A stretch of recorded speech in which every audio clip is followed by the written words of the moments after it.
السلام علیکم ورحمۃ اللہ وبرکاتہ۔ ان الحمد للہ نحمده ونستعینه ونستغفره ونعوذ باللہ من شرور انفسنا ومن سیئات اعمالنا من يهده اللہ فلا مضل له ومن يضلل فلا هادي له وأشهد أن لا إله إلا الله وحده لا شريك له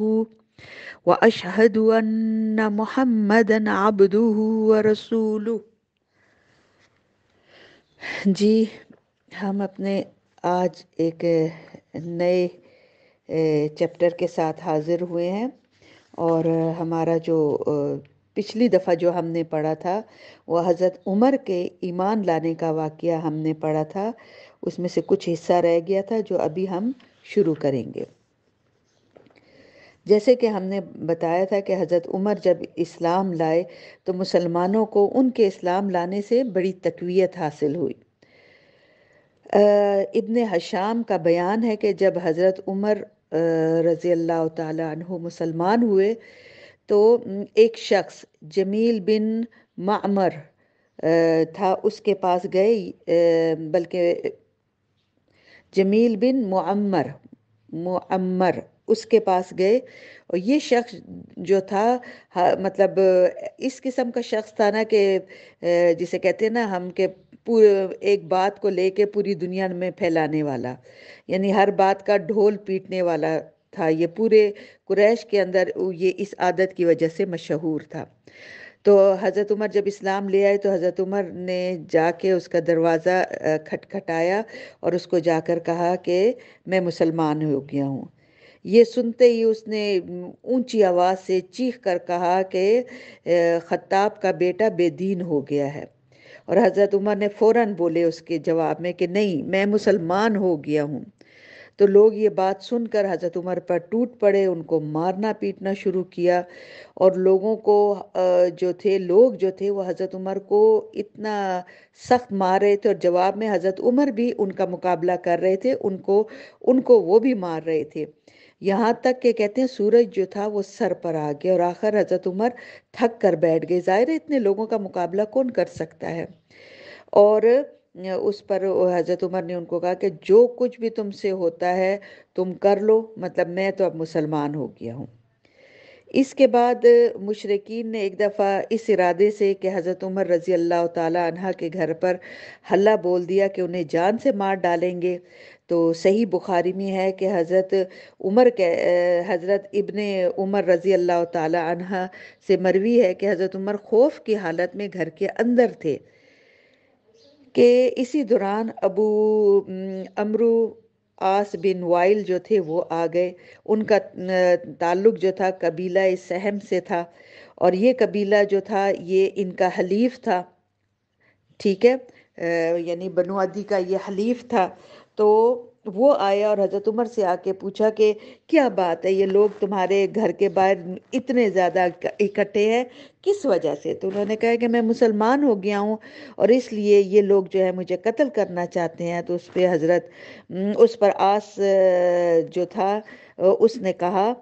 کہ یہ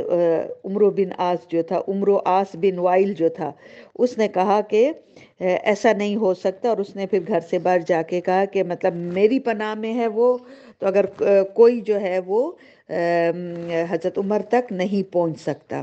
تو وہ کہتے ہیں یہ سنتے ہی سارے لوگ جو تھے وہ وہاں سے چلے گئے۔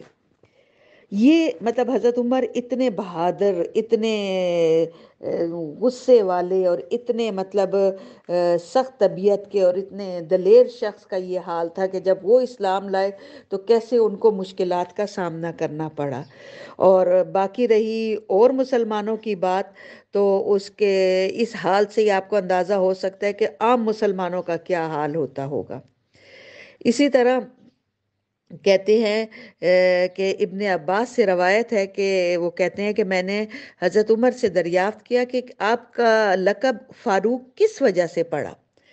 تو انہوں نے کہا کہ مجھ سے 3 دن پہلے حضرت حمزہ جو تھے وہ مسلمان ہوئے تھے، اور اس کے بعد مطلب میں اسلام لے کر آیا، تو پھر میں نے آ کے حضور صلی اللہ علیہ وسلم سے پوچھا کہ کیا ہم حق پر نہیں ہیں؟ تو حضور نے کہا بالکل، اس ذات کی قسم جس کے ہاتھ میں میری جان ہے، ہم حق پر ہیں۔ اور تو حضرت عمر نے کہا کہ تو پھر ہم کس لیے چھپ کر عبادت کریں، ہمارا چھپنا کیوں ہے؟ اس ذات کی قسم جس نے آپ کو حق کے ساتھ مبعوث فرمایا ہے، ہم ضرور باہر نکلیں گے۔ چنانچہ کہتے ہیں ہم جو مسلمان تھے، ہم 2 صفوں میں آپ صلی اللہ علیہ وسلم کو ہمراہ لے کر باہر آئے۔ ایک صف کے شروع میں حضرت حمزہ تھے اور دوسرے صف کے شروع میں حضرت عمر تھے، اور کہتے ہیں کہ ہم سب ایک جماعت کی شکل میں 2 لائنیں جیسے کہہ لیں وہ بنا کے ہم جتنے مسلمان تھے ہم نکلے ہیں، اور یہاں تک کہ ہم مسجد الحرام میں داخل ہو گئے ہیں۔ اور حضرت عمر کا بیان ہے کہ قریش نے جب مجھے اور حمزہ کو دیکھا کہ یہ حضور کو سپورٹ کر رہے ہیں، تو کہتے ہیں کہ ان کے دلوں پر ایسی چوٹ لگی کہ اس سے پہلے ان کو اتنا دکھ کبھی نہیں ہوا تھا۔ اسی دن حضور صلی اللہ علیہ وآلہ وسلم نے میرا لقب فاروق رکھ دیا، یعنی حق و باطل میں فرق کرنے والا۔ یعنی حضرت ابن مسعود رضی اللہ تعالیٰ عنہ کا ارشاد ہے کہ ہم میں سے کسی کو اس سے پہلے جرت نہیں تھی کہ ہم خانہ کعبہ میں جا کے اس طرح نماز پڑھتے، یہاں تک کہ حضرت عمر نے اسلام قبول کر لیا۔ حضرت عمر جب اسلام قبول انہوں نے کیا تو کہتے ہیں کہ اسلام جو تھا وہ پردے سے باہر آ گیا، یعنی اعلانیہ پھر دعوت دی جانے لگی۔ ہم بیت اللہ میں طواف بھی کرتے تھے، حلقہ بنا کر ہم بیت اللہ میں بیٹھا بھی کرتے تھے، اور جو اگر ہم پر ظلم کرنے کی نیت سے آتا تھا تو ہم اس کے ظلم کا جواب بھی دیتے تھے۔ تو حضرت عمر کے اسلام لانے سے کہتے ہیں ہمیں اسلام کو بڑی تقویت پہنچی۔ اس کے بعد کہا جاتا ہے کہ یہ 2 جو حضرت حمزہ بن عبد المطلب اور حضرت عمر بن خطاب رضی اللہ تعالی عنہ کے مسلمان ہو جانے کے بعد ذرا ظلم و ستم کے جو بادل تھے وہ ذرا کم ہونے لگے، اور جو مسلمانوں کو جو ظلم کا نشانہ بنا رہے تھے مشرکین، اس کی جگہ اب انہوں نے سوچا کہ ہم کتنا بھی ظلم کریں یہ تو اس مذہب کو چھوڑتے نہیں ہیں، تو ہمیں اب سوجھ بوجھ سے کام لینا چاہیے۔ چنانچہ مشرکین نے یہ کوشش کی کہ اس دعوت سے حضور کو اگر کوئی ان کے پیچھے ان کا کوئی مقصد ہے تو ہم ان کو وہ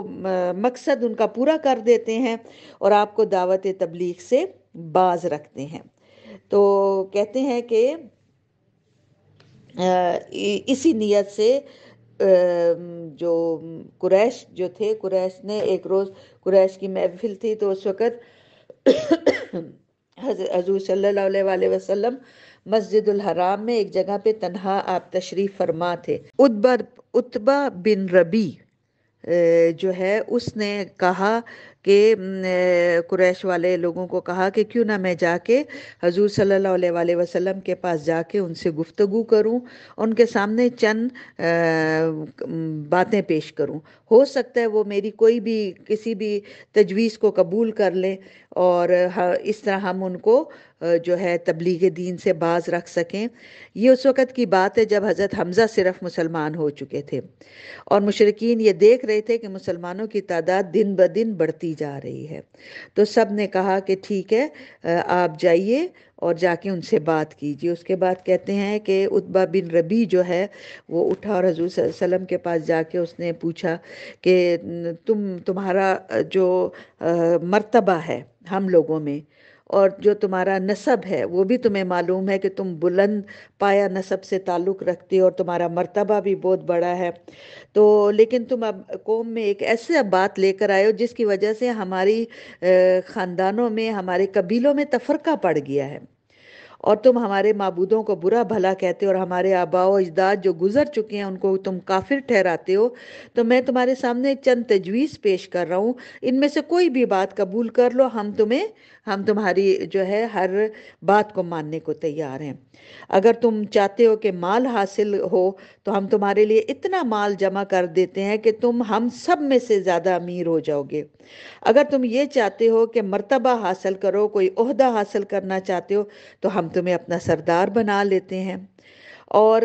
یہاں تک کہ تمہارے بغیر کسی معاملے کا فیصلہ بھی ہم نہیں کریں گے، جو تم کرو گے ہم تمہارے ساتھ شامل ہوں گے۔ اگر تم چاہتے ہو کہ بادشاہ بن جاؤ عرب کے تو ہم تمہیں اپنا بادشاہ بنا لیتے ہیں، اور اگر تمہیں کوئی بیماری ہے، تم پہ کوئی اگر اثرات ہیں، کوئی جن بھوت کا سایہ ہے، تو وہ ان لوگوں کا عقیدہ تھا نا، وہ یہ کہتے تھے حضور کے بارے میں، یہ بھی بات کرتے تھے کہ آپ پر کوئی سایہ ہے، تو اگر تو ہم اس کا علاج تمہارے لیے کرتے ہیں، اور اس میں جتنا بھی مال خرچ ہوگا ہم خرچ کریں گے یہاں تک کہ تم بالکل ٹھیک ہو جاؤ۔ تو اسی طرح بعض جگہوں پر یہ بھی ہے کہ اگر تم کوئی عورت کا معاملہ ہے تو ہم جو ہے وہ جس عورت کو تم کہتے ہو ہم تمہارے اس کے ساتھ نکاح پڑھا دیتے ہیں۔ تو یہ باتیں اس نے حضور صلی اللہ علیہ وسلم سے کہیں، اور جب یہ باتیں کہہ کے وہ فارغ ہو گیا تو حضور صلی اللہ علیہ وسلم نے کہا کہ اچھا تم نے تو اپنی بات کہہ دی، اب میری بات سنو۔ تو اس نے کہا ٹھیک، تو حضور صلی اللہ علیہ وآلہ وسلم نے جو ہے اپنا آیت پڑھی، بسم اللہ الرحمن الرحیم، حامیم تنزیل من الرحمن الرحیم، کہ یہ رحمان اور رحیم کی طرف سے نازل کی ہوئی ایسی کتاب ہے جس کی آیات کھول کھول کر بیان کر دی گئی ہیں۔ یہ قرآن ان لوگوں کے لیے ہے جو علم رکھتے ہیں، یعنی جو جانتے ہیں، جو سمجھدار ہیں، جو سمجھتے ہیں۔ یہ قرآن جو ہے بشارت دینے والا ہے اور آنے والے وقت سے، قیامت کے دن سے ڈرانے والا ہے، لیکن اکثر لوگ اس سے موڑتے ہیں اور وہ نہیں سنتے، کہتے ہیں وہ، بلکہ وہ یہ کہتے ہیں کہ جس چیز کی طرف تم ہمیں بلاتے ہو اس کے لیے ہمارے دلوں پر پردہ پڑا ہوا ہے۔ حضور صلی اللہ علیہ وسلم جو ہے یہ پوری سورہ جو ہے یہ پڑھتے جا رہے تھے، اور عتبہ جو ہے اپنے دونوں ہاتھ زمین پر رکھ کر چپ چاپ سنتا جا رہا تھا، اور جب آپ سجدے کی آیات پر پہنچے اور آپ نے سجدہ کیا تو پھر اس کے بعد، سجدہ کرنے کے بعد آپ نے کہا کہ ابو ولید، تم جو کچھ سننا تھا سن چکے، اب تم جانو اور تمہارا کام جانے، یعنی یہ میں نے تمہیں بتا دیا ہے، نہ مجھے کوئی مرتبہ چاہیے نہ کچھ چاہیے، تو اللہ کا کلام ہے جو میں لے کر تمہارے لیے آیا ہوں۔ تو کہتے ہیں پھر وہ عتبہ جو تھا وہ اٹھا اور اپنے ساتھیوں کے پاس گیا اور ان کو جا کے کہا، انہوں نے کہا کہ تمہارا چہرہ دیکھ کر لگتا ہے کہ تمہارا وہ چہرہ نہیں ہے جب تم گئے تھے یہاں سے اس کے ساتھ، ایک جذبے کے ساتھ، تو اب جو آئے ہو تو تمہارا چہرے پر کچھ ہوائیاں ہی اڑی ہوئی ہیں۔ تو اس نے کہا ہے کہ اس نے آ کر کہا نا، اس نے کہ میں نے ایک ایسا کلام سنا ہے کہ ویسا کلام قسم ہے اللہ کی کہ میں نے کبھی نہیں سنا، اور نہ وہ کلام شعر ہے، نہ جادو ہے، نہ کچھ ہے۔ قریش کے لوگوں نے کہا، قریش کے لوگوں میری بات مانو، اس معاملے کو چھوڑ دو، میری رائے یہ ہے کہ اس شخص کو اس کے حال پر چھوڑ کر الگ تھلگ بیٹھ رہو، خدا کی قسم میں نے اس کا جو بات سنی ہے مجھے ایسا لگتا ہے کہ کوئی زبردست قسم کا واقعہ ہو کر رہے گا، پھر اگر اس شخص کو عرب نے مار ڈالا تو تمہارا کام آسان ہو جائے گا، دوسروں کے ذریعے تمہارا کام انجام پا جائے گا، اور اگر یہ شخص عرب پر غالب آ گیا تو اس کی بادشاہت تمہاری بادشاہت ہے، اور اس کی عزت تمہاری عزت ہوگی، اور اس کے وجود سے بڑھ کر تمہارے لیے کوئی بھی برکت کا باعث نہیں ہوگا۔ تو اس پر لوگوں نے بجائے اس کے کہ اس کی بات پر غور و فکر کرتے، انہوں نے اس کو شرمندہ کرنا شروع کر دیا کہ تم پر بھی اس کی زبان کا جادو چل گیا ہے، اور تم بھی اس کی طرح باتیں کرنا شروع ہو گئے ہو، اور اس طرح کی اس نے باتیں جو تھیں لوگوں نے شروع کر دی۔ اس کے بعد ابو طالب جو تھے حالات دیکھ رہے تھے، حالات کی رفتار وہ دیکھ رہے تھے کہ حالات کی رفتار بدل چکی ہے، اور گرد و پیش کے ماحول میں بھی فرق آ چکا تھا، لیکن ابو طالب کے جو خطرات تھے وہ برقرار تھے، انہیں مشرکین کی طرف سے اپنے بھتیجے کے متعلق برابر خطرہ محسوس ہو رہا تھا۔ وہ پچھلے واقعات پر غور کرتے، اور کہ کس طرح مشرکین نے ان کو کہا تھا کہ ہم تمہارے خلاف کھڑے ہو جائیں گے، پھر ان کے بھتیجے کے بدلے عمارہ بن ولید کو دے رہے تھے کہ تم حضور ہمیں دے دو اور اس کے بدلے یہ لے لو، اسی طرح ہر طرح کی سودے بازی. ایک دفعہ ابو جہل نے حضور صلی اللہ علیہ وسلم کا بھاری پتھر لے کے آپ کے اوپر گرانے کا ارادہ کیا. اسی طرح عقبہ بن ابی معیط نے چادر لپیٹ کر آپ کا گلا دبانے کی کوشش کی. اور عمر بن خطاب جو اس وقت مسلمان اس وقت تک نہیں ہوئے تھے، تو وہ کس طرح تلوار لے کر آپ کا کام تمام کرنے نکلے تھے. تو ان واقعے پر غور کرتے اور اس کے بعد انہیں ایک بہت خطرے کی بو محسوس ہوتی، جس سے ان کا دل کانپ اٹھتا تھا. اور انہیں یقین ہو چکا تھا کہ مشرکین ان کا عہد توڑنے اور ان کے بھتیجے کو قتل کرنے کا پکا ارادہ کر چکے ہیں. اور ان حالات میں اگر خدا نہ خواستہ اگر کوئی اچانک آپ صلی اللہ علیہ وسلم پر حملہ کسی نے کر دیا تو کیا ہوگا؟ تو ابو طالب کے نزدیک یہ بات صحیح بھی تھی، کیونکہ مشرکین جو تھے وہ اعلانیہ حضور صلی اللہ علیہ وسلم کے قتل کا فیصلہ کر چکے تھے. اور ان کے اسی فیصلے کی طرف اللہ تعالیٰ کے اس قول میں، اس کلام میں بھی اشارہ تھا کہ اگر انہوں نے ایک بات کا تہیہ کر رکھا ہے، یہ قرآنی آیات کا ترجمہ میں بتا رہی ہوں، تو ہم بھی تہیہ کیے ہوئے ہیں. یعنی اگر وہ مارنے کا تہیہ کر رکھے ہیں تو ہم اس کی حفاظت کریں گے. اب یہ اس طرح کے حالات میں ایک انسان ہونے کے ناطے ابو طالب کو فکر تھی کہ ان حالات میں کیا کیا جائے کہ جب ہر طرف ان کے بھتیجے کے مخالف جو ہیں ان کو ختم کرنے پر تلے ہوئے ہیں. تو انہوں نے اپنے آباء و اجداد یعنی اپنے جد اعلیٰ عبد مناف کے دو صاحبزادے ہاشم اور مطلب، میں نے آپ کو بتایا تھا نا شروع میں کہ یہ دو بھائی تھے، ٹھیک ہے، سگے بھائی تھے. تو ہاشم اور مطلب کے جو خاندان تھے، جو ان کی نسل تھی، ان کو جمع کیا اور انہیں دعوت دی کہ اب تک وہ اپنے بھتیجے کی حفاظت کا کام جو ہے وہ تنہا کرتے رہے ہیں، اب ان سب کو مل کر انجام دینا ہوگا. یہ آپ کو میں نے پہلے بتایا کہ یہ جو عرب والے تھے، یہ قوم، قبیلے، خاندان اپنے اس کا بڑا پاس رکھتے تھے. اس کا بہت زیادہ ان کو وہ ہوتا تھا کہ اگر ان کے خاندان پر کوئی وقت پڑ جائے تو سارے لوگ اکٹھے ہو کے اس کے حفاظت کا یا اس سے بدلہ لینے کا جو ہے وہ تہیہ کر لیتے تھے. تو یہاں بھی حضرت جو ابو طالب تھے انہوں نے اس خاندان والوں کو، کہ یہ تو ظاہر ہے یہ دونوں بھائیوں آپس میں کزن تھے، ہاشم مطلب بھائی تھے اور ان کے جو اولادیں تھی وہ آپس میں کزن تھیں. تو انہیں یہی کہا کہ اب یہ کام تم سب لوگوں نے مل کر انجام دینا ہے. تو ابو طالب کی یہ بات وہی خاندانی اور قبیلہ کی جو حمیت کے پیش نظر ان دونوں خاندانوں کے سارے جو مسلمان تھے انہوں نے بھی اور جو کافر تھے انہوں نے بھی آپ کی اس بات کو قبول کیا کہ ہاں ہم اب اس کی حفاظت ہم کریں گے، کیونکہ ابو طالب بہت بوڑھے ہو گئے تھے. تو ان سب لوگوں نے مل کر کہا، خاندان والوں نے، کہ ہم اب اس کی حفاظت کا ذمہ اب ہمارے ہے. اب آپ ان میں یہ دیکھیں نا کہ چلو مسلمان تو تھے تو وہ تو اس لیے کہ وہ مسلمان تھے، لیکن کافر بھی جو تھے انہوں نے بھی اس بات کا عہد کیا. اور صرف ابو طالب کا بھائی ابو لہب یہ ایک ایسا فرد تھا جس نے اس چیز کو ماننے سے انکار کر دیا اور سارے خاندان سے الگ ہو کر مشرکین قریش سے جا ملا اور اس نے ان کا ساتھ دیا. جی صرف 4 ہفتے یا اس سے بھی کم مدت میں مشرکین کو 4 بڑے بڑے دھچکے لگ چکے تھے. یعنی حضرت حمزہ نے اسلام قبول کیا، پھر اس کے بعد حضرت عمر کا اسلام قبول کرنا، پھر حضور صلی اللہ علیہ وسلم کو جو ان کو پیشکش یا آپ یہ کہیں کہ سودے بازی جو کی گئی تھی حضور کے ساتھ، تو وہ حضور صلی اللہ علیہ وسلم نے مسترد کر دی. پھر قبیلہ بنی ہاشم اور بنی مطلب کے سارے ہی افراد، چاہے وہ مسلم تھے یا کافر تھے، انہوں نے ایک ہو کر حضور صلی اللہ علیہ وسلم کی حفاظت کا عہد و پیما کیا. تو یہ چیزیں مشرکین کو چکرا دینے کے لیے ہی کافی تھیں. چنانچہ ان کی سمجھ میں آ گیا کہ اگر انہوں نے حضور صلی اللہ علیہ وسلم کو قتل کرنے کا ارادہ کیا تو آپ کی حفاظت کے لیے مکہ کے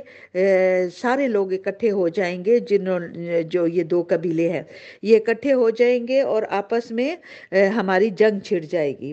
تو انہوں نے حضور صلی اللہ علیہ وسلم کے قتل کا منصوبہ چھوڑ کر انہوں نے ظلم کی ایک اور راہ تجویز کی جو ان کی اب تک کی تمام ظالمانہ کارروائیوں سے زیادہ سنگین تھی۔ ان مشرکین نے وادی محصب میں خیف بن کنانہ کے اندر جمع ہوئے اور آپس میں بنو ہاشم اور بنو مطلب کے خلاف انہوں نے بھی ایک عہد و پیما کیا، ان مشرکین نے، اور انہوں نے یہ کیا کہ نہ ان کے ساتھ، ان خاندانوں کے ساتھ ہم کوئی شادی بیاہ کریں گے، نہ ان کے ساتھ کوئی خرید و فروخت کریں گے، نہ ان سے کوئی میل جول رکھیں گے، نہ ان کے گھروں میں جائیں گے، نہ ان سے بات چیت کریں گے، یہاں تک کہ وہ حضور صلی اللہ علیہ وسلم کو قتل کرنے کے لیے ان کے حوالے نہ کر دیں۔ اور مشرکین نے اس دستاویز پر سب نے، اس بائیکاٹ کے دستاویز پر سب نے دستخط کیے اور ایک صحیفہ لکھا جس میں اس بات کا وعدہ لیا گیا کہ وہ بنی ہاشم کی طرف سے کسی بھی قسم کی صلح کی پیشکش بھی قبول نہیں کریں گے اور نہ ان کے ساتھ کسی طرح کی مروت برتیں گے جب تک کہ وہ حضور صلی اللہ علیہ وسلم کو قتل کرنے کے لیے مشرکین کے حوالے نہ کر دیں۔ اور یہ جو دستاویز تھی یہ خانہ کعبہ کے اندر لٹکا دی گئی، اور اس کے نتیجے میں ابو لہب کے علاوہ بنی ہاشم اور بنی مطلب کے سارے افراد، چاہے وہ مسلمان تھے کہ کافر تھے، یہ سب سمٹا کر شیب ابی طالب میں جو تھے وہ ہاں جی، شیب ابی طالب میں محبوس ہو گئے تھے، یعنی کہ وہ ایک جگہ پر اکٹھے ہو گئے تھے۔ یہ حضور صلی اللہ علیہ وسلم کی نبوت کا کوئی 7واں سال تھا اور محرم کے چاند رات کا واقعہ تھا۔ اس بائیکاٹ کے نتیجے میں جو تھے وہ ان مسلمانوں کے لیے جو تھے یہ حالات بڑے سخت ہو گئے تھے، کیونکہ غلہ کی آمد جو تھی اور جو کھانے پینے کے سامان کی آمد جو تھی وہ جو تھی ان تک جو تھی وہ بند ہو گئی تھی، کیونکہ کوئی بھی قافلہ آتا، کوئی بھی کھانے پینے کا سامان لے کر کچھ بھی آتا تو مشرکین جھٹ سے جا کر اس کو خرید لیتے اور زیادہ پیسے دے کر خرید لیتے۔ یہ جو شیب ابی طالب میں محصور تھے، یہ لوگ سوائے حرمت والے مہینوں کے علاوہ کبھی آسانی باہر نہیں نکلتے تھے، اور ان مہینوں میں نکل کر یہ اپنی ضروریات زندگی کے سامان جتنا لے سکتے تھے لے لیتے تھے، اور اس کے بعد وہ گھاٹی سے باہر نہیں نکلتے تھے۔ اور اسی طرح ان کے لیے کچھ خریدنا اور کچھ کرنا بڑا مشکل ہو گیا تھا، یہاں تک کہ ان کی حالت اتنی بری ہو گئی کہ بچوں کے رونے کی اور عورتوں کی آوازیں آتی تھیں اس گھاٹی سے، اور انہیں پتے اور چمڑے کھانے پر وہ مجبور ہو گئے تھے، فاقہ کشی پر وہ مجبور ہو گئے تھے۔ تو حکیم بن حزام جو حضرت خدیجہ رضی اللہ تعالی عنہا کے بھتیجے تھے، وہ کبھی کبھی اپنی پھپھی کے لیے گیہوں بھجوا دیا کرتے تھے۔ ایک دفعہ ابو جہل کو پتہ چلا تو اس نے آ کے بڑا ہلا گلا ڈالی اور شور ڈالا کہ یہ تم نہیں اس کو بھیجو گے، لیکن ابو البختری نے مداخلت کی اور اس کو بولا کہ وہ اپنی پھپھی کے پاس گیہوں بھجوانے دے اس کو، کیونکہ وہ اس کی پھپھی لگتی ہیں۔ ادھر ابو طالب کو حضور صلی اللہ علیہ وسلم کے بارے میں بھی برابر خطرہ لگا رہتا تھا کہ جب لوگ اپنے اپنے بستروں پر جاتے تو آپ ابو طالب جو تھے حضور صلی اللہ علیہ وسلم سے کہتے کہ اب تم بھی اپنے بستر پر سو رہو۔ مقصد یہ ہوتا ہے کہ تمام لوگ سن لے کہ حضور صلی اللہ علیہ وسلم جو ہے وہ اپنے بستر پر آرام کر رہے ہیں، لیکن جب سب سو جاتے تو حضور کی جگہ چینج کر دیتے، وہ ان کو کہتے ان کی جگہ پر اپنے بیٹوں کو یا بھائیوں کو یا بھتیجوں کو جو بھی ہوتے ان کو سلا دیتے، اور ان کے بستروں پر حضور صلی اللہ علیہ وسلم کو سلا دیتے کہ اگر کوئی ان کو قتل کرنے کا ارادہ کرے بھی تو حضور بچ جائیں، اس کے بجائے ان کے بیٹے یا بھائی یا کوئی بھی قتل ہو جائیں۔ تو یہ چیز تھی، وہ اپنے حضور کے بارے میں بہت زیادہ اس بارے میں فکر کرتے تھے۔ اس کے باوجود جو حج کے دن ہوتے تھے تو حضور صلی اللہ علیہ وسلم اور دوسرے مسلمان جو تھے وہ اس گھاٹی سے نکلتے اور حج کے لیے آنے والے لوگوں کو اسلام کی دعوت دیتے تھے۔ لیکن ابو لہب کی جو حرکتیں کہ وہ جدھر حضور صلی اللہ علیہ وسلم دین کی دعوت دینے جاتے ہیں وہاں جا کے وہ لوگوں کو کہتا ہے کہ یہ اس کی باتیں مت سنو، یہ جادو ہے اس کی باتوں میں، اور یہ جو سن لیتا ہے آپس میں باپ بیٹے کا اور بھائی بھائی کا دشمن ہو جاتا ہے، تو یہ اس کی باتیں مت سنو، یہ جادو کرتا ہے۔ تو اس طرح یہ سلسلہ چلتا رہا۔ اچھا، اس کے علاوہ قبیلہ بنو عامر بن لوئی کا ایک شخص حشام بن عمرو نامی، یہ رات کی تاریکی میں چپکے چپکے شیب ابی طالب کے اندر غلہ بھیج کر بنو ہاشم کی مدد کیا کرتا تھا۔ اچھا، یہ شخص جو تھا یہ زبیر بن ابی امیہ مخزومی کے پاس پہنچا، اور یہ جو شخص ہے اس کا یہ پہنچا اور اس نے جا کر اس سے کہا کہ زبیر نہیں ہے، زہیر ہے یہ، زہیر کیا تمہیں یہ گوارا ہے کہ تم مزے سے کھاؤ پیو اور تمہارے ماموں کا یہ حال ہے کہ تم جانتے ہو کہ وہ ان پر کیا حالات گزر رہے ہیں۔ تو زہیر نے کہا کہ میں اکیلا کیا کر سکتا ہوں، ہاں اگر تم میرا ساتھ دو اور کوئی اور آدمی بھی ہو تو میں اس صحیفے کو پھاڑنے کے لیے یقیناً اٹھ پڑتا۔ اس نے کہا اچھا، تو ایک آدمی اور بھی موجود ہے۔ اس نے پوچھا کون؟ تو اس نے کہا کہ میں بھی ہوں۔ تو زہیر نے کہا کہ اچھا، اب ایک تیسرا آدمی بھی تلاش کرتے ہیں۔ اس پر یہ معتم بن عدی کے پاس گئے اور بنو ہاشم اور بنو مطلب سے جو کہ عبد مناف کی اولاد تھے، معتم کے قریبی تعلق بھی تھا ان کا، تو انہوں نے اس کو بھی کہا کہ دیکھو ہم لوگ کھا پی رہے ہیں اور ہمارے ہی خاندان والے بعض ایسے ہیں تو وہ ان پر اتنا ظلم ڈھایا جا رہا ہے۔ تو اس نے کہا کہ میں اکیلا کیا کر سکتا ہوں، اگر میرے ساتھ کوئی اور بھی ہو تو ہم کریں۔ اس طرح کر کے یہ 3 آدمی ہو گئے۔ پھر انہوں نے جو ہے ایک چوتھا آدمی کہا کہ اب تلاش کرتے ہیں، تو ابو البختری بن حشام کے پاس گئے اور اس سے بھی اسی طرح گفتگو کی، تو اس نے بھی کہا کہ ٹھیک ہے میں تمہارا ساتھ دیتا ہوں۔ اس طرح انہوں نے ایک 5واں آدمی ڈھونڈا، زمہ بن اسود بن مطلب بن اسد کے پاس گئے اور اس سے بھی گفتگو کی، تو اس نے بھی کہا کہ ٹھیک ہے میرے خاندان والے ہیں، میرے قرابت دار ہیں۔ تو اس پر انہوں نے کہا کہ ٹھیک ہے ہم اس عہد و پیما کو چاک کرنے کے لیے کچھ کرتے ہیں۔ صبح ہوئی تو کہتے ہیں سب لوگ اپنے اپنے محفلوں میں پہنچے، اپنی اپنی جگہ پر پہنچے، تو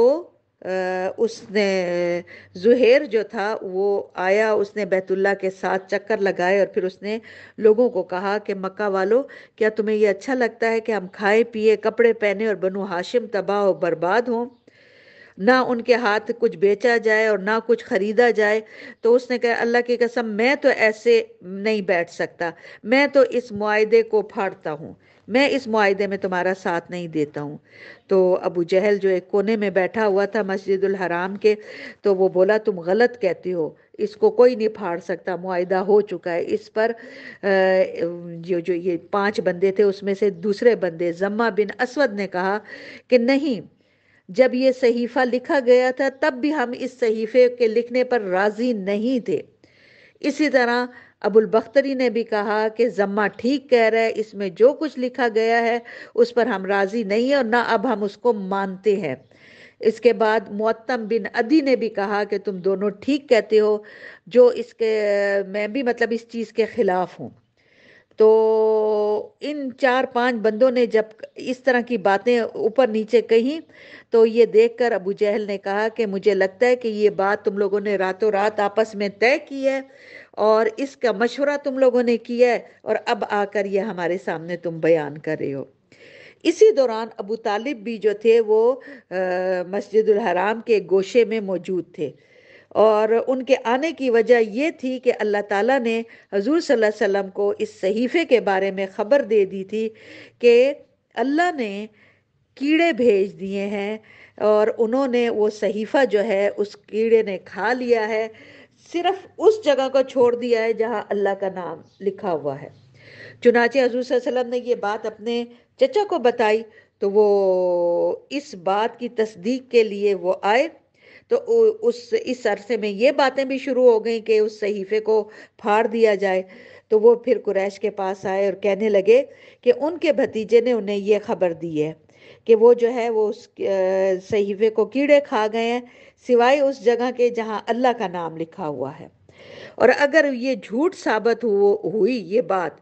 تو میں تمہارے درمیان سے ہٹ جاؤں گا، یعنی میں پھر خیر میں اس چیز کو چھوڑ دوں گا کہ میں اپنے بھتیجے کی حفاظت کا جو میں نے تہیہ کیا وہ میں چھوڑ دوں گا، اور پھر تمہارا جو جی چاہے کرنا، اور اگر وہ سچا ثابت ہوا تو تمہیں ہمارے بائیکاٹ اور ظلم سے باز آنا ہوگا۔ تو اس پر سب قریش والے جو جمع تھے انہوں نے کہا ٹھیک ہے، آپ کی بات ہم نے سن لی ہے، آپ نے انصاف کی بات کی ہے، ہم یہ دیکھتے ہیں۔ ادھر ابو جہل باقی لوگوں کے ساتھ وہی بحث میں لگا ہوا تھا۔ تو معتم بن عدی جو ہے وہ اٹھا صحیفے کو لانے کے لیے کہ میں اس کو پھاڑتا ہوں، تو کیا دیکھتے ہیں کہ واقعی کیڑوں نے اس صحیفے کو جو ہے کھا لیا ہے، سوائے اس جگہ کے جہاں جہاں اللہ کا نام لکھا ہوا تھا اس کو نہیں کھایا۔ یہ چیزیں دیکھ کر اس کے بعد ان سب لوگوں نے جو ہے وہ صحیفے کو پھاڑ دیا، جو تھے جو اس کے خلاف تھے اس صحیفے کے، اور بقیہ تمام حضرات جو شیب ابی طالب میں محصور تھے وہ سب وہاں سے نکل آئے، اور مشرکین نے آپ کی نبوت کی ایک عظیم الشان نشانی بھی دیکھ لی، لیکن ان کا رویہ وہی رہا۔ چنانچہ وہ آیت ہے وَإِن يَرَوْا آیَةً يُعْرِضُوا وَيَقُولُوا سِحْرٌ مُسْتَمِرٌ،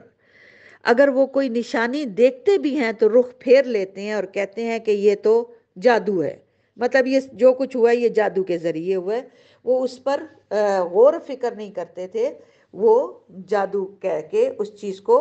جھٹلا دیتے تھے۔ رسول اللہ صلی اللہ علیہ وآلہ وسلم نے وہ شیب ابی طالب سے نکلنے کے بعد پھر حسب معمول دعوت و تبلیغ کا کام شروع کر دیا، اور اب مشرکین نے اگرچہ بائیکاٹ ختم کر دیا تھا لیکن وہ بھی مسلمانوں پر دباؤ ڈالنے کا سلسلہ انہوں نے بھی جاری رکھا ہوا تھا، اور جہاں تک ابو طالب کا تعلق تھا تو وہ پوری طاقت کے ساتھ اپنے بھتیجے کی حمایت اور حفاظت میں لگے ہوئے تھے، یہاں تک کہ ان کی عمر 80 سال سے بھی بڑھ گئی، اور جو انہوں نے 3 سال وہ محصوری کے گزارے، وہ جو قید ہوئے تھے، مطلب جو اس گھاٹی میں قید کیے گئے تھے، اور ان پر جو مطلب مشکلات پڑی تھیں، تو اس کی وجہ سے وہ اور زیادہ جسے کہتے ہیں نا کمر ان کی جھک گئی۔ چنانچہ گھاٹی سے نکلنے کے چند ہی مہینے گزرے تھے کہ ابو طالب ایک سخت بیماری میں مبتلا ہو گئے۔ اس موقع پہ مشرکین نے سوچا کہ اگر ابو طالب کا انتقال ہو گیا اور اس کے بعد ہم نے اس کے بھتیجے پر کوئی زیادتی کی تو ہماری بڑی بدنامی ہوگی، کہ وہ لوگ کہیں گے کہ ابو طالب جو ہے وہ جب تک زندہ تھے تو کوئی بھتیجے پر ہاتھ نہیں اٹھا سکتا تھا، اور اب وہ فوت ہو گئے ہیں تو اب اس یتیم بھتیجے پر زیادتی انہوں نے شروع کر دی۔ تو انہوں نے کہا کہ ہمیں ان کی موت سے پہلے پہلے کوئی معاملہ جو ہے طے کر لینا چاہیے، اور اس سلسلے میں وہ بعض ایسی رعایتیں بھی دینے کے لیے تیار ہو گئی جس پر اب تک وہ راضی نہیں تھے۔ چنانچہ ان کا ایک وفد ابو طالب کے خدمت میں حاضر ہوا، اور یہ ان کا آخری وفد تھا جو ان کی خدمت میں حاضر ہوا۔ تو کہتے ہیں، بیان ہے، ابن اسحاق وغیرہ کا بیان ہے کہ جب ابو طالب بیمار پڑ گئے اور قریش کو معلوم ہوا کہ اب ان کی حالت غیر ہوتی جا رہی ہے، تو انہوں نے جو ہے ابو طالب کے پاس چلے کہ گئے کہ ہم ان سے ایک آخری دفعہ پھر بات کر لیں کہ وہ اپنے بھتیجے کو کسی بات کا پابند کر لیں، اور خیر ہم سے بھی اس کے متعلق عہد لے لیں، کیونکہ ان لوگوں کو اندیشہ تھا کہ اگر لوگ ہمارے قابو میں نہیں رہیں گے، اور ایک روایت یہ ہے کہ ان کو یہ اس بات کا اندیشہ تھا کہ اگر حضور صلی اللہ علیہ وسلم وہی والی بات کے وفات پا گئے اور حضور صلی اللہ علیہ وسلم نے ابو طالب وفات پا گئے، اور حضور صلی اللہ علیہ وسلم کے ساتھ اگر کوئی زیادتی ہو گئی تو عرب والے ہمیں تانے دیں گے۔ بہرحال یہ وفد پہنچا۔ اس وفد میں عتبہ بن ربی، شیبہ بن ربی، ابو جہل بن ہشام، امیہ بن خلف، ابو سفیان بن حرب۔ ابو سفیان اس وقت تک مسلمان نہیں ہوئے تھے، اور تقریباً کہا جاتا ہے یہ کل تعداد 25 تھے، جی 25 افراد تھے۔ تو انہوں نے آ کے کہا کہ بھئی دیکھیں ابو طالب، ہمارے درمیان آپ کا جو مقام ہے آپ اسے بخوبی جانتے ہیں، اور آج کل آپ جس حالات سے گزر رہے ہیں وہ بھی آپ کے سامنے ہے، تو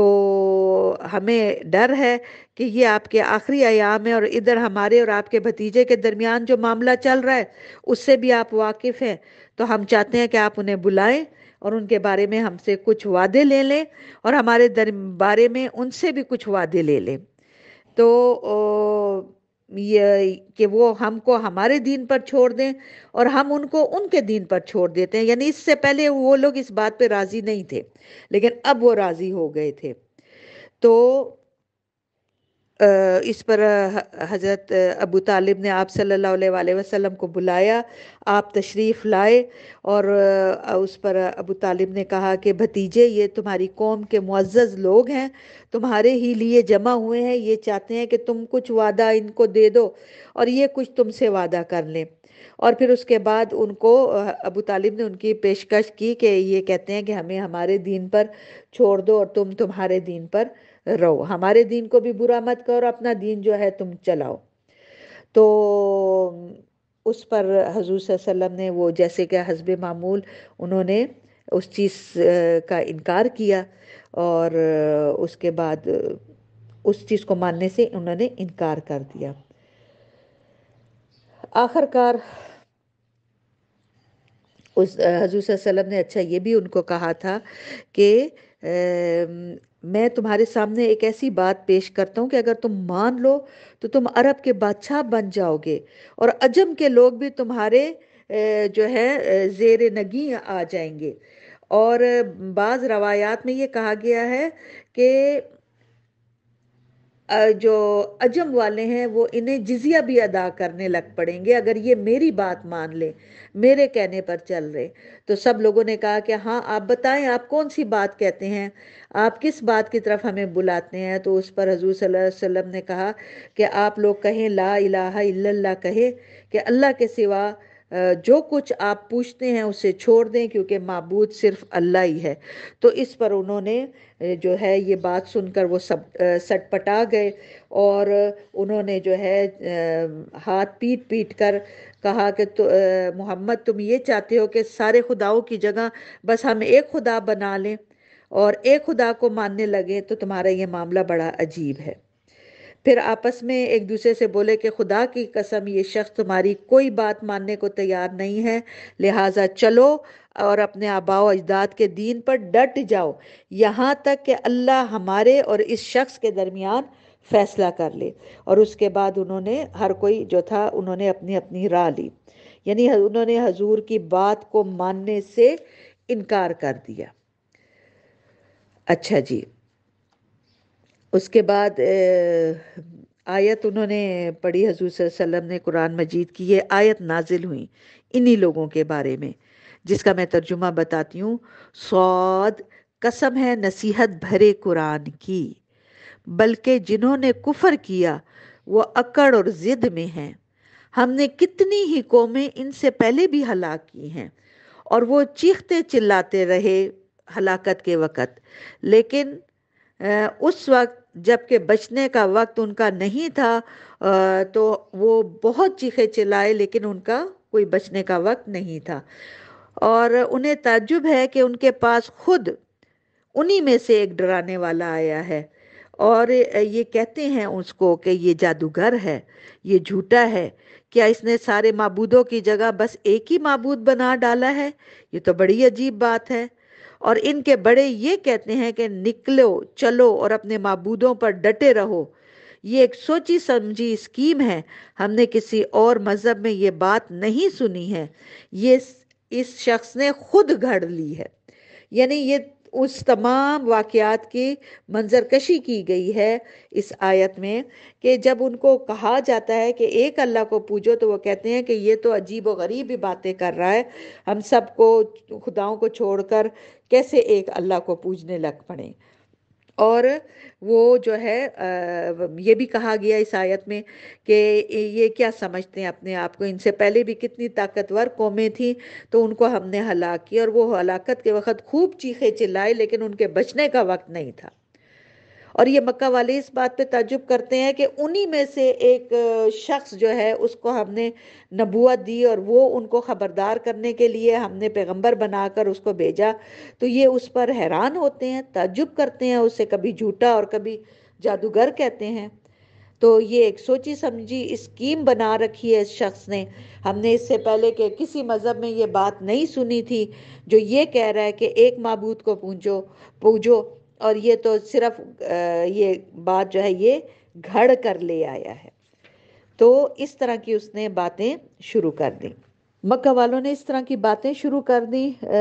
اور آپ کی بات سننے کے بعد آپ کو جو آپ نے جو ایک اللہ کی عبادت کے لیے ان کو بلایا اس کو ریجیکٹ کر لیا۔ ادھر ابو طالب کا مرض بڑھتا جا رہا تھا، بالآخر وہ انتقال کر گئے، اور بعض جگہ پر یہ قول بھی ہے کہ انہوں نے حضرت خدیجہ رضی اللہ تعالی عنہ کی وفات سے صرف 3 دن پہلے ماہ رمضان میں وفات پائی تھی۔ اور ان کی وفات کہا جاتا ہے کہ یہ جو شیب ابی طالب کی محصوری کے خاتمے کے 6 ماہ بعد رجب سن 10 نبوی میں ہوئی، یہ بھی ایک قول ہے۔ جب کہتے ہیں ابو طالب کی وفات کا وقت آیا تو حضور صلی اللہ علیہ وسلم ان کے پاس تشریف لے گئے،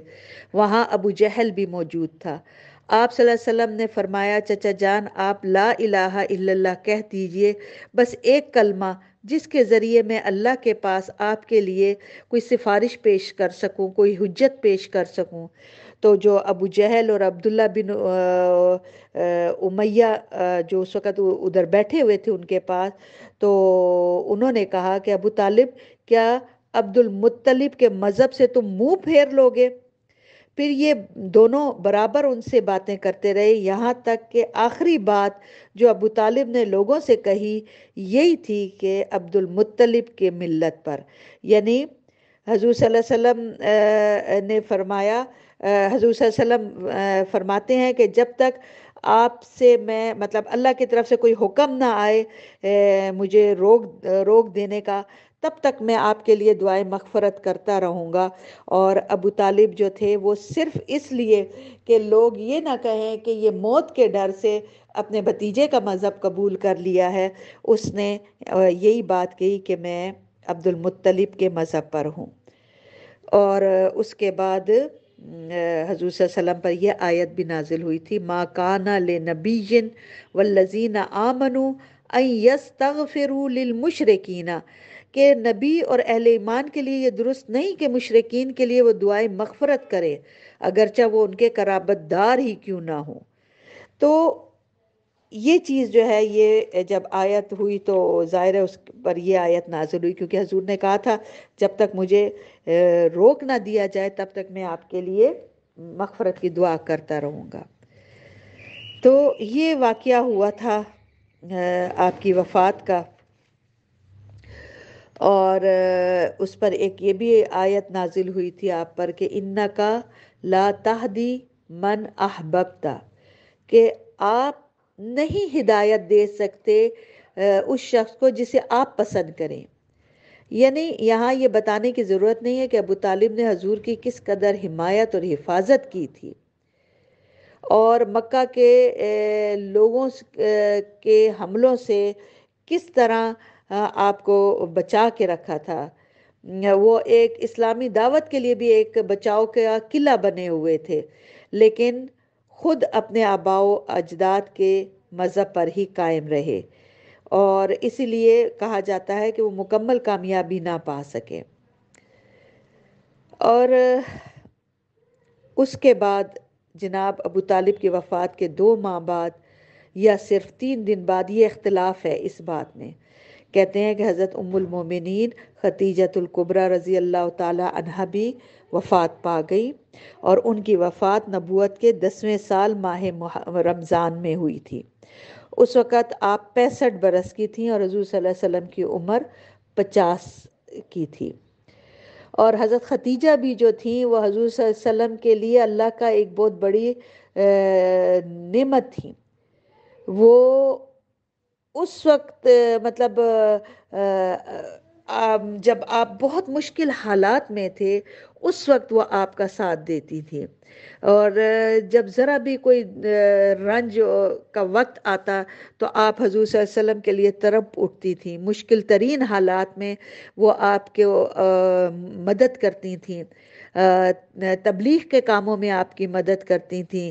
تلخ ترین جہاد کی سختیوں میں وہ آپ کے ساتھ شریک کار رہتی، اپنی جان و مال سے آپ کے خیر خواہی اور غم گساری کرتی۔ حضور صلی اللہ علیہ وسلم کا ارشاد ہے کہ جس وقت لوگوں نے میرے ساتھ کفر کیا وہ مجھ پر ایمان لائیں، جس وقت لوگوں نے مجھے جھٹلایا انہوں نے میری تصدیق کی، جس وقت لوگوں نے مجھے محروم کیا انہوں نے مجھے اپنے مال میں شریک کیا، اور اللہ تعالیٰ نے مجھے انہی سے اولاد دی، دوسری بیویوں میں سے کوئی اولاد نہیں تھی آپ کی۔ اور جب کہا جاتا ہے، صحیح بخاری میں ہے، ابو ہریرہ رضی اللہ تعالی عنہ سے مروی ہے کہ جب حضرت جبرائیل علیہ السلام نبی کریم صلی اللہ علیہ وآلہ وسلم کے پاس تشریف لائے اور فرمایا کہ اللہ کے رسول، یہ خدیجہ رضی اللہ تعالی عنہ تشریف لا رہی ہیں، ان کے پاس ایک برتن ہے جس میں سالن یا کچھ مشروب ہے، وہ آپ کے پاس آ رہی ہیں، اور حضور صلی اللہ علیہ وسلم کو جبرائیل امین نے خبر دی،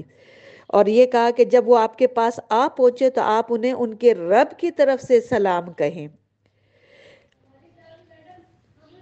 یعنی کہ اللہ ان کو سلام بھیج رہے ہیں۔